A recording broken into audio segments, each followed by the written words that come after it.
A cada episódio, Deus tem mostrado através da Sagrada Bíblia, a sua palavra, grandes verdades. Mas como o mal terminará? Se Deus destruir Satanás, o mal terminará para sempre?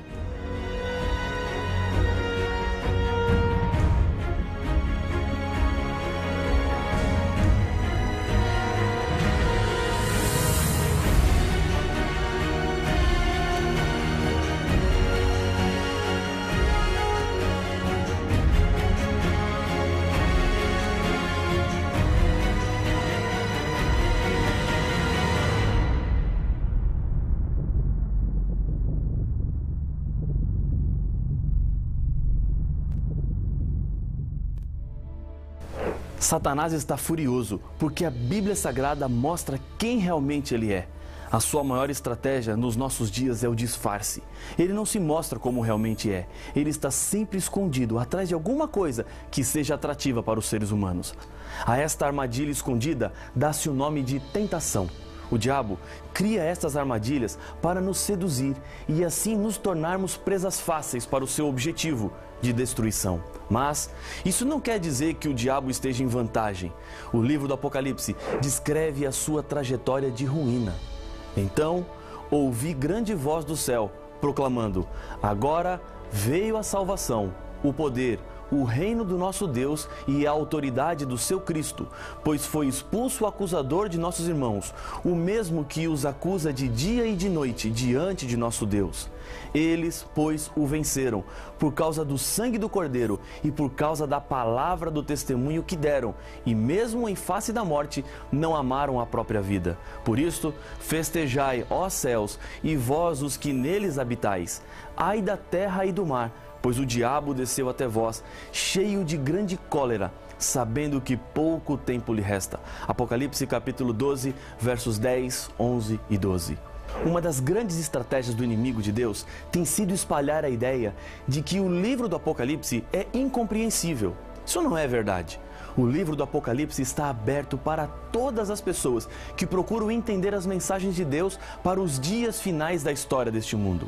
Deus não está distante de você. Esse é o conteúdo geral do Apocalipse.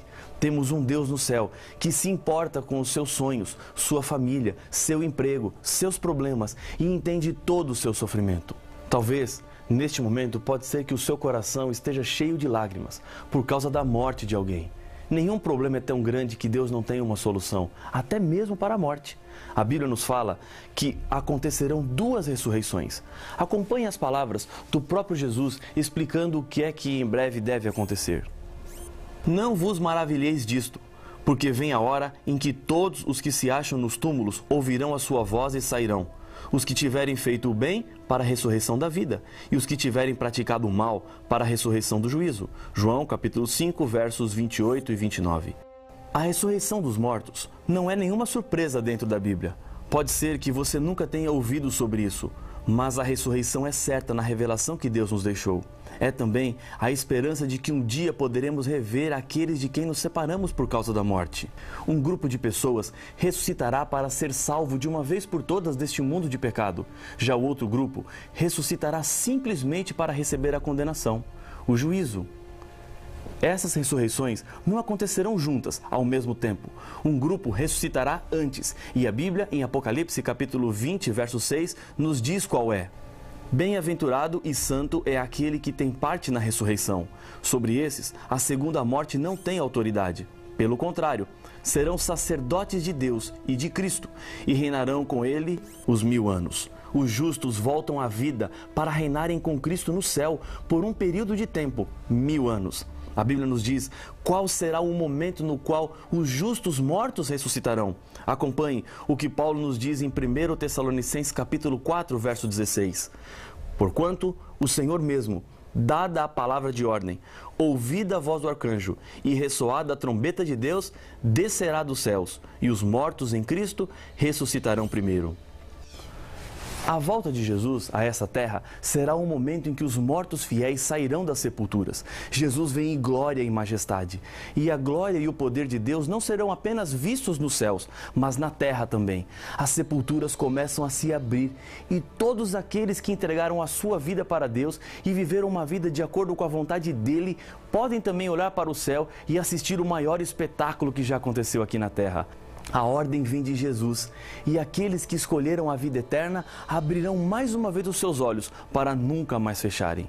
Recapitulando o que os textos bíblicos nos informaram até aqui, acontecerá o seguinte: primeiro, Jesus Cristo vem com as nuvens do céu, com poder e muita glória, acompanhado dos seus anjos. Segundo, do céu, Jesus dá a ordem e os mortos em Cristo, ou seja, os mortos fiéis, ressuscitam. Terceiro, eles serão levados para o céu e reinarão com Cristo por 1000 anos. Existe o grupo dos mortos que não foram fiéis, pessoas que não escolheram a salvação, homens e mulheres que Jesus havia morrido para resgatar, mas que não o aceitaram.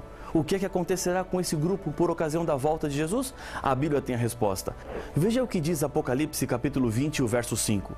Os restantes dos mortos não reviveram, até que se completassem os 1000 anos. Os mesmos 1000 anos em que os salvos estarão reinando com Jesus no céu. Ou seja, quando Jesus voltar, os mortos que não foram fiéis a Deus permanecerão mortos. Eles não verão a volta de Jesus. Para eles, é como se nada tivesse acontecido.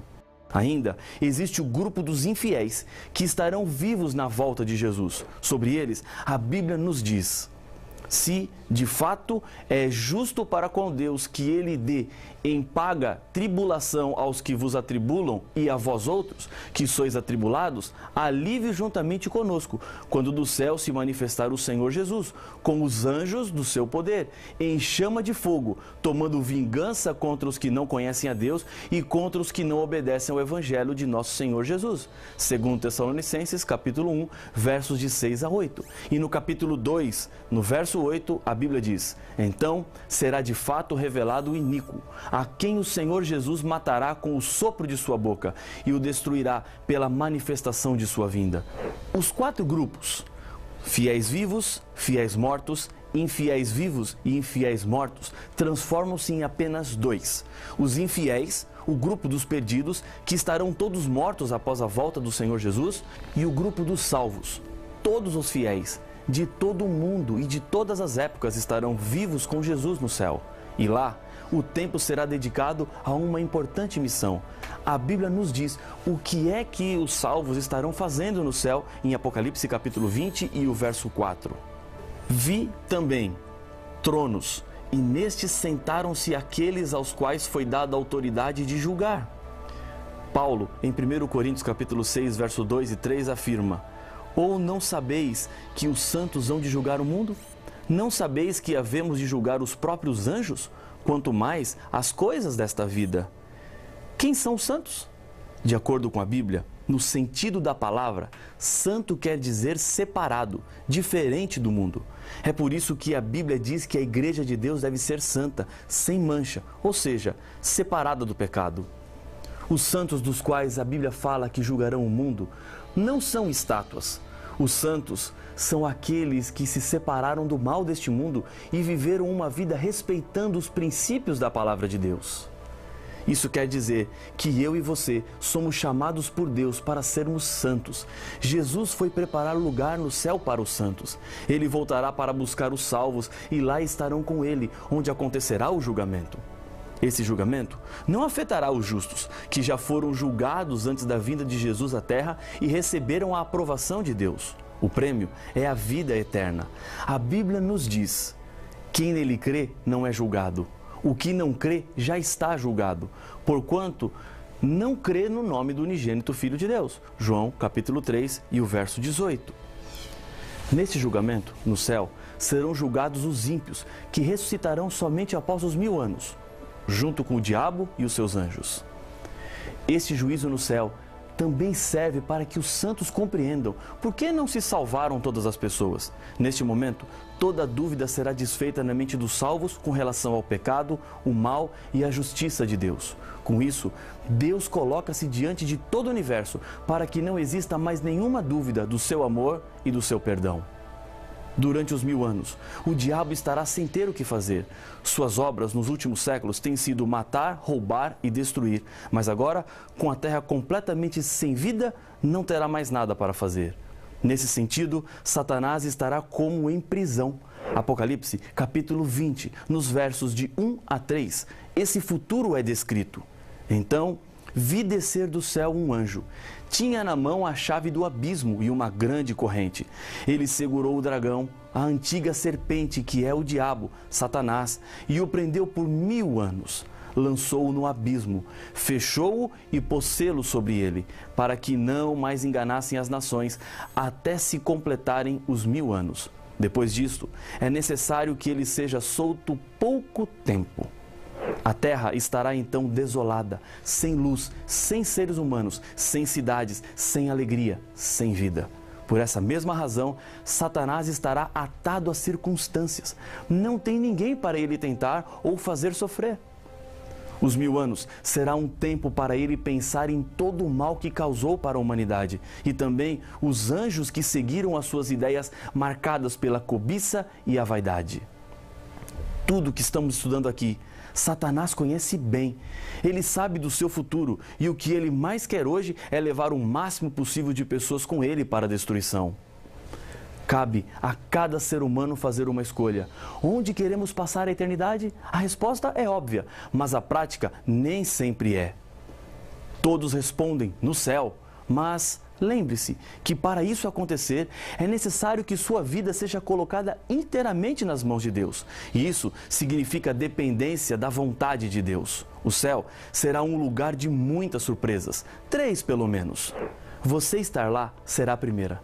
Depois das lutas e das dificuldades enfrentadas, encontraremos o alívio eterno para todo o sofrimento. A morte não mais nos fará chorar. Filhos não mais entrarão no mundo das drogas. Famílias não serão mais desfeitas. Não haverá mais esposas sendo espancadas pelos seus maridos. Você não perderá mais o sono por causa de problemas financeiros. A culpa que te machuca não será mais lembrada. Os crimes não mais existirão. Só de pensar em estar lá e o que é que isso representa para nós é razão suficiente para você tomar uma decisão na sua vida. Segunda, estarão pessoas que você pensou que não estariam. Tudo isso graças ao perdão de Deus e à transformação que Ele faz na vida dos seres humanos. Tenho encontrado muitas pessoas que são a prova viva disso que eu estou te falando.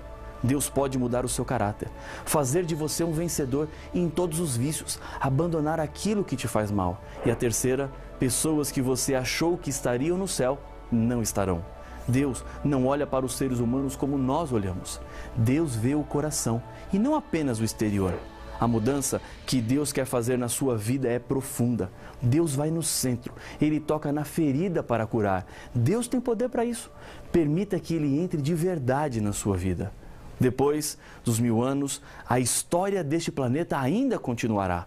O problema do pecado e do mal ainda não foram completamente resolvidos. Satanás, mesmo sem ter a quem tentar, continua vivo e esse problema tem que ser resolvido. Em Apocalipse capítulo 21, verso 2, João nos diz que vi também a cidade santa, a nova Jerusalém, que descia do céu, da parte de Deus, ataviada como noiva, adornada para seu esposo. Dentro da cidade estão todos os salvos. Mais uma vez, Jesus retorna a essa terra pela terceira vez, juntamente com seus filhos fiéis. Em Zacarias capítulo 14, versos 4 e 10, a Bíblia nos diz que o local onde a cidade repousará será o Monte das Oliveiras, que se abrirá em 2 partes, produzindo um grande vale. Nesse momento, a revelação do Apocalipse diz que os restantes dos mortos não reviveram até que se completassem os 1000 anos. Quando, porém, se completarem os 1000 anos, Satanás será solto da sua prisão e sairá a seduzir as nações que há nos 4 cantos da terra, Gog e Magog, a fim de reuni-las para a peleja. O número dessas é como areia do mar. Apocalipse capítulo 20, versos 5, 7 e 8. Quando os mortos ressuscitam, que são todos os ímpios, as circunstâncias que prendiam Satanás e o impediam de atuar entre os seres humanos já não existem mais. Ele agora tem a quem tentar. Mas não terão muito tempo de vida.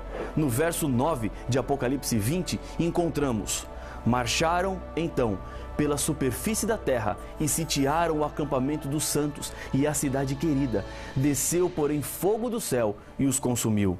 Esse será o fim do mal. A terra marcada pela história do pecado será agora completamente purificada pela ação do fogo. Pedro fala dessa esperança em sua segunda carta. Virá, entretanto, como ladrão, o dia do Senhor, no qual os céus passarão com estrepitoso estrondo e os elementos se desfarão abrasados. Também a terra e as obras que nela existem serão atingidas. Visto que todas essas coisas hão de ser assim desfeitas, deveis ser tais como os que vivem em santo procedimento e piedade, esperando e apressando a vinda do dia de Deus, por causa do qual os céus incendiados serão desfeitos e os elementos abrasados se derreterão. Nós, porém, segundo a sua promessa, esperamos novos céus e nova terra, nos quais habita justiça. 2 Pedro, capítulo 3, versos de 10 a 13. Deus, neste momento, está lhe fazendo um convite. E você não pode ficar indiferente. Jesus morreu para que você tivesse acesso ao céu. Ele te ama. Você é a razão do amor de Deus. Talvez você tenha se sentido rejeitado. Há pessoas que não te valorizam. Mas saiba que Jesus viria a essa terra a morrer se fosse apenas por você, porque para Ele você tem muito valor. Pare de sofrer sozinho. O seu futuro pode ser maravilhoso e Deus quer abrir as portas do céu para você. Se essa é a sua decisão, quero lhe convidar a orar comigo. Senhor, muito obrigado, porque temos a certeza e a esperança da restauração e da vida eterna. Neste momento, corações sinceros estão sendo depositados diante do Senhor. Aceita a nossa decisão, por isso eu entrego estas pessoas que oram comigo agora nas tuas mãos, em nome de Jesus. Amém.